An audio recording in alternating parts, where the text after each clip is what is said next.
દ્વારકાધીશના દર્શનની અભિલાષા સાથે નીકળેલા શ્રદ્ધાળુઓ માટે કાળમુખો ટ્રક મોત બનીને ત્રાટકતા મોરબીના પીપળિયા પાસે કાળજુ ધ્રુજાવી દે તેવો અકસ્માત સર્જાયો છે।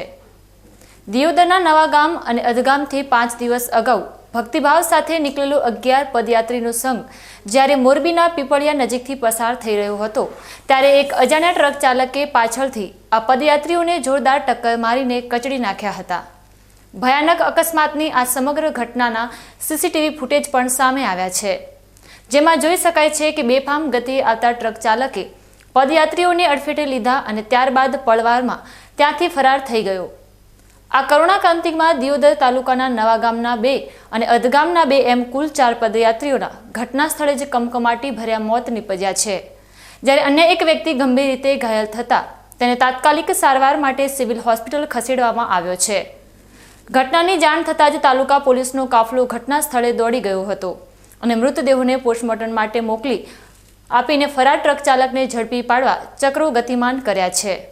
હજુ તો દર્શનની આસ હતી ત્યાં જ 4 જીવડાઓ કાળના ખપ્પરમાં હોમાઈ જતા દિયોદર પંથકમાં માતમ છમાયો છે અને પદયાત્રીઓના પરિવારોમાં ભારે આક્રંદ જોવા મળી રહ્યો છે।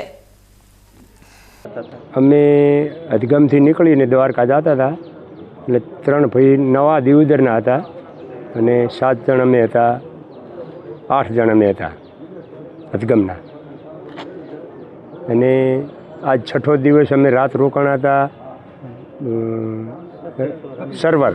સરવરના હનુમાન મંદિર છે ને એ આશ્રમમાં રાત રોકાણા હતા। અહીંયાથી વહેલા અમે નાહી ધોઈને અમે 5 ભાઈ આગળ નીકળી ગયા, એટલે લગભગ પીપરાના ચોકડી અમે પહોંચી ગયા અને ઈરાઈ સર્વરથી 2 કિલોમીટર પાછળ 4 ભાઈ આવતા હતા, 4 ને 5 ભાઈ, એટલે એક ભાઈને થોડીક ઈજા થઈ છે ને આ 4 ભાઈને ગાડીવાળાએ ટક્કર મારી। પછી એક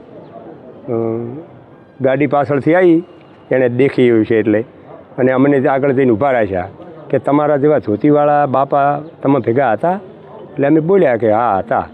કે કેટલા જણા? કે 4-5 જણા। તો કે અહીંયાને રોડ ઉપર પડ્યા છે ને કોકે ટાલો માર્યો છે। એટલે અમે અહીંયાથી વાન કરીને પાછા આવ્યા, પિંપળિયા 4 રસ્તાથી પાછા આવ્યા ત્યારે આ 4 ભાઈની લાશ પડી।